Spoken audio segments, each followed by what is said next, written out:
if you're finding that you're drifting through life like a ship without a rudder, there's a good chance that you are lacking purpose and direction. Now, this can then show up in so many different ways that are deflating.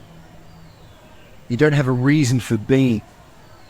So, Viktor Frankl's Man's Search for Meaning says, like, the most important thing is really to have this purpose, this outcome, that will see that you transition beyond any hardship. When we don't have strong conviction towards an outcome, we really leave ourselves to be at the mercy of our current circumstances. Now, I believe that there's a difference between having purpose and also having divine purpose. So I might get into that a little bit later. But in the short term, what can help you align with your purpose are some questions I'm going to share with you in this video. So stick by for those. I think that the divine purpose comes once you get to know yourself, right? The initial chosen purpose helps you move in the direction, something like feeling the sun behind the clouds.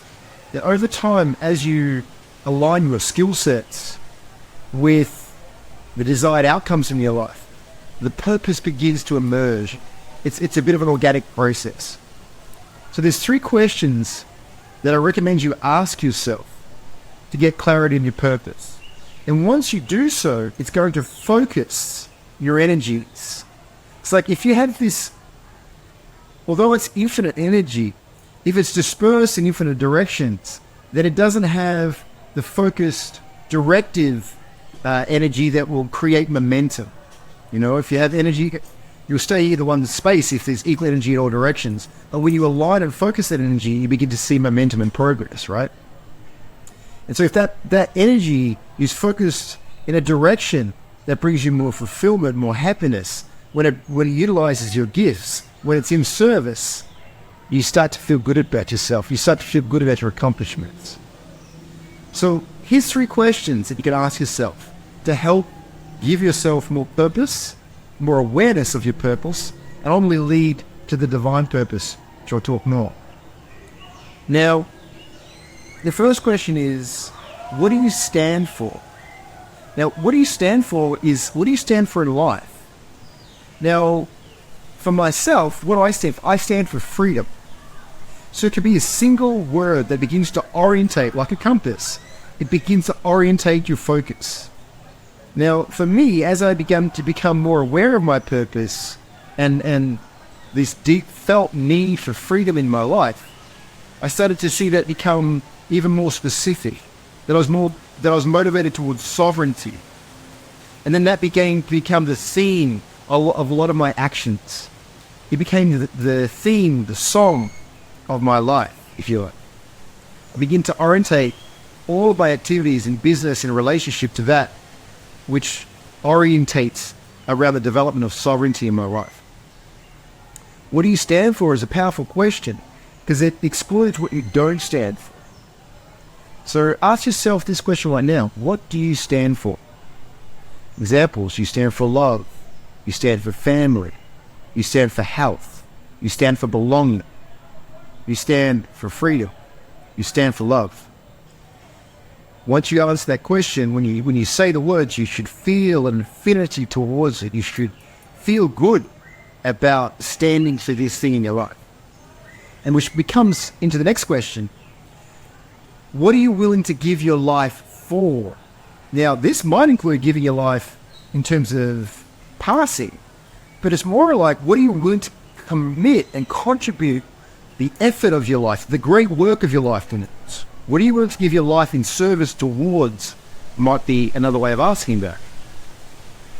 So if you get the same answer or a variant of, that's a good sign. You're beginning to see alignment, a theme that's going to emerge. So what do you give your life for? What do you give your life in service towards? Is a really, really powerful question. So maybe you give it for sovereignty in order to restore hope for humanity. That might be something that I do. See, for me, my mission, which comes from this vision, the mission is like the steps that you take towards the accomplishment of your vision. And if your vision is so great, so grandeur, that it enrolls other people who believe in the same vision, who wish to live life in the way that you see the world, then you unite them and unify them towards that outcome. So for instance, I bring order to chaos. I bring strength to weakness. And I create spaces for people to deeply experience triumph.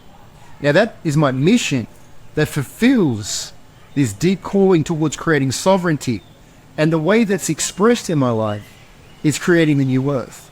And I recognize that through my example of me living in accordance with this vision, of living this sovereign way, of recognizing my divine union with the Creator, then I align my actions towards creating a new earth in a way that restores sovereignty, in a way that brings order to chaos and strength to weakness, which ultimately meant for me that I needed to start doing men's work and to start helping men, because I believe that empowered men are going to be the ones that take leadership to create safe spaces, to protect, provide, and serve the feminine, to create home.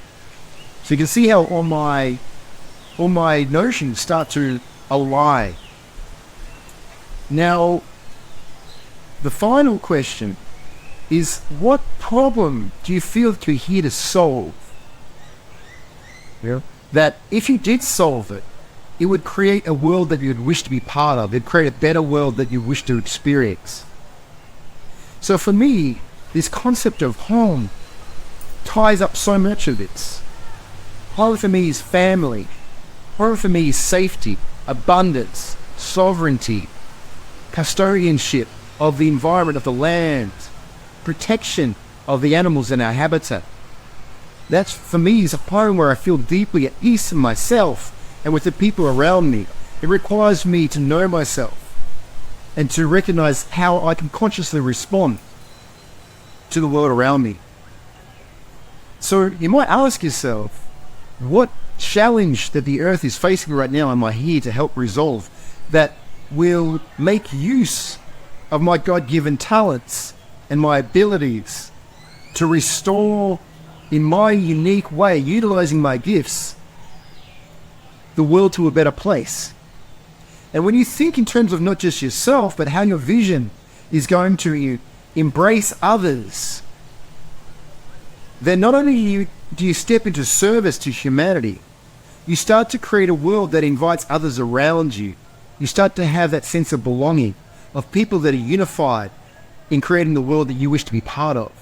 And in fact, people will give their energy, time, attention towards that vision, because like I said, they want to be part of the world that you're creating. And that's what it truly is to become an empowered leader, to create environments and outcomes that other people wish to experience with you, to unite with you. So what do I stand for? What am I going to give my life towards? And what challenge can I solve in this world that best utilize my gifts to create a better world? Ask yourself those three questions.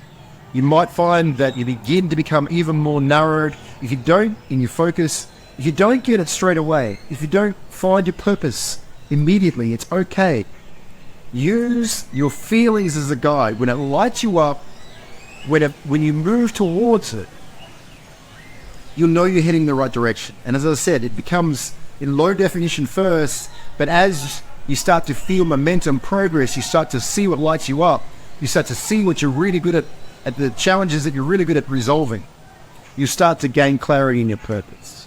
So I really, really, really hope that this has been tremendously valuable for you. I've gone through this process. The refinement of my purpose is that's generally something that took me quite a few years. You know, I had started in the corporate career. I had built a multinational company that converted chemical-based farming to organic farming practices. And I traveled the world. I had a lot of experience in those ways. And it wasn't until really just more recently, in the last 3.5 years, that I truly became united and unified in my true purpose and calling, the God-given divine calling. Now I say God-given and divine because I started to realize as I had developed the skill sets, the mastery in the areas that would then come into my true purpose, as I had resolved in me the deeper traumas, as I became more resourceful and confident in my abilities, I started to become unified with the much grander vision that I'm now aware of creating a new earth. And I recognize that all my abilities in helping to resolve subconscious traumas, in helping to heal childhood and family system issues, that those would all become unified and utilized in the expression of my fulfilling my life purpose and vision. So like I said, you start the journey and you accumulate the resourcefulness for that which you will need to fulfill your life vision. So don't be disheartened if at first you don't feel that you have all the elements. They will come, you gain momentum, and you move in the right direction towards it. So hopefully this was really beneficial for you. If it was, comment below. I thank you.